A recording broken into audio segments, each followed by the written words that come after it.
नमस्कार, मधूच किचनमध्ये आपले स्वागत. भजी म्हटलं की सर्वांच्या तोंडाला पाणी सुटतं.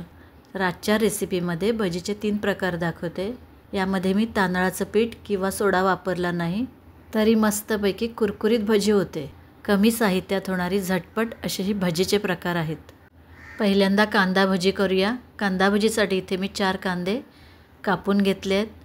हे बघा, अशा प्रकारचे कांदे कापून असे सोडून घ्यायचे. कांदा जास्त पातळ किंवा जाड कापायचा नाही, मध्यम असं त्याची जाडी पाहिजे आणि असं सोडवून घ्यायचा.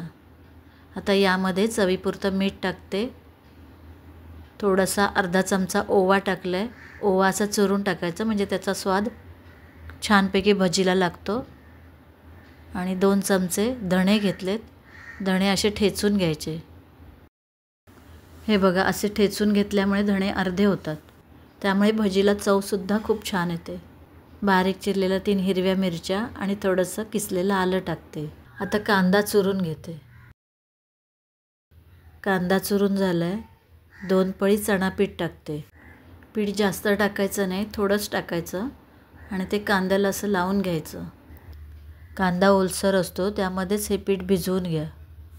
कांदा खूप कोरडा वाटला असेल तरच थोडंसं पाण्याने हात ओला करायचा आणि पीठ भिजवायचं.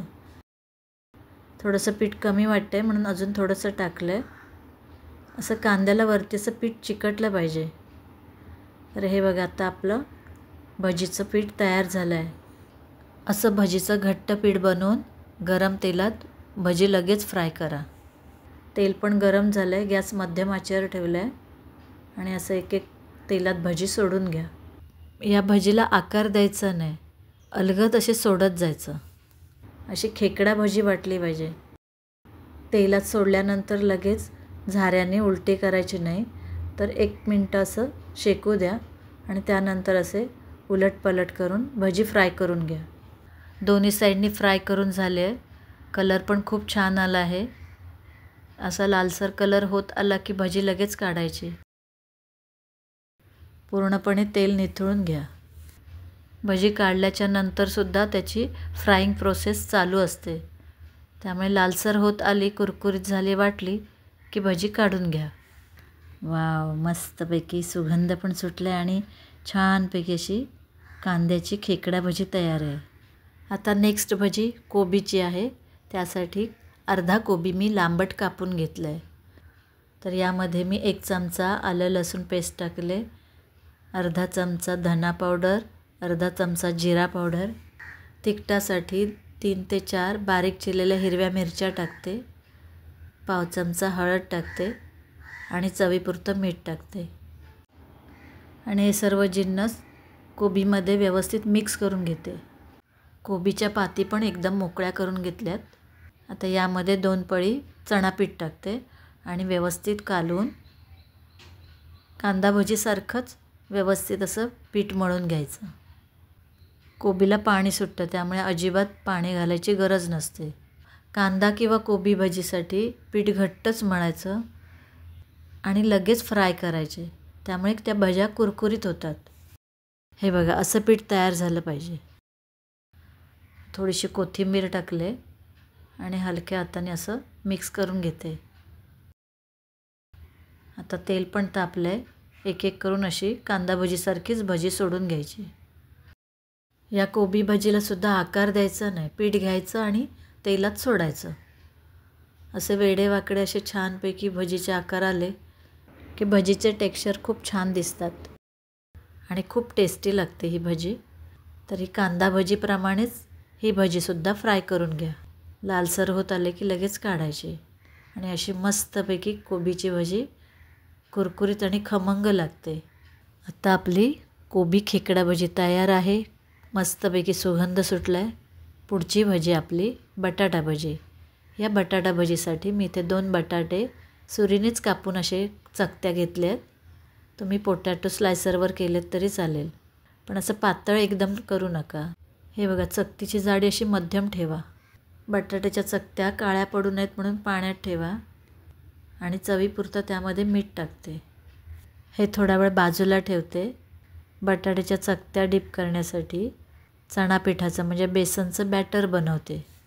त्यासाठी 1.5 वाटी इथे चणापीठ घेतलं आहे, थोडंसं चवीपुरतं मीठ आहे, पाव चमचा हळद, थोडासा ओवा घेतला आहे आणि तिखटासाठी ओली मिरची घेतली आणि थोडीशी कोथिंबीर. यामध्ये थोडं थोडं पाणी टाकून जाडसर असं बॅटर तयार करा. एकदम पाणी टाकायचं नाही, नाहीतर पातळ होईल.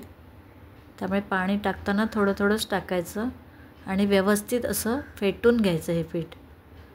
एक 7 ते 8 मिनटं छानपैकी फेटून घ्यायचं. यामध्ये पिठाची अजिबात गुठळी राहता कामा नये. यामध्ये अजिबात सोडा टाकलेला नाही किंवा तांदळाचं पीठ टाकलं नाही किंवा गरम तेल टाकलं नाही. फक्त हे पीठ खूप छानपैकी फेटून घ्या, म्हणजे छानपैकी बटाटा भजी फुगणार आणि क्रिस्पी होणार. हे बॅटर परफेक्ट झालं आहे की नाही हे पाहण्यासाठी एक चकती पिठात बुडवून बघा. चकतीवर असं पिठाचं कोटिंग व्यवस्थित चिकटलं असेल तर समजायचं आपलं बॅटर परफेक्ट झालं आहे. परफेक्ट बॅटर तयार झालं आहे. 10 मिनटासाठी रेस्ट करायला ठेवूया. 10 मिनटं झाली आहेत. बटाटा भजी करतेवेळी पुन्हा हे बॅटर व्यवस्थित फेटून घ्या आणि बटाट्याच्या चकत्या निथळून त्यामध्ये बुडवून डीप फ्राय करून घ्या. हे बघा, अशा बुडवून घ्यायच्या.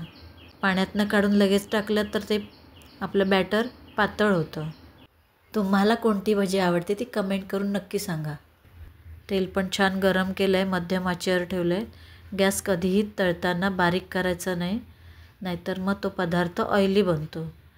त्यामुळे तेल तापवून मध्यम आचेवर फ्राय करून घ्यायचं. तर आता हे बटाटा भजीसुद्धा मी फ्राय करून घेते. तिन्ही भजीच्या प्रकारामध्ये मी तांदळाचं पीठ किंवा गरम तेल किंवा सोडा अजिबात वापरला नसतानाही खूप छान कुरकुरीत अगदी हॉटेलसारख्या भजी तयार झाली आहे. भजी अशी व्यवस्थित निथळून घ्यायची. तिन्ही भजी अजिबात ऑइली झाल्या नाहीत. बटाटा भजीसुद्धा खूप छान फुगली आहे. तर या भजीबरोबर मिरच्यासुद्धा तळून घेते. झाऱ्यातच अशा मिरच्या तळून घ्यायच्या. अशा सफेदसर झाल्या की काढायच्या आणि त्यावर थोडंसं मीठ टाकायचं. तर आपले भजी रेसिपीचं प्लॅटर तयार झालं आहे. तुम्ही नक्की करून बघा.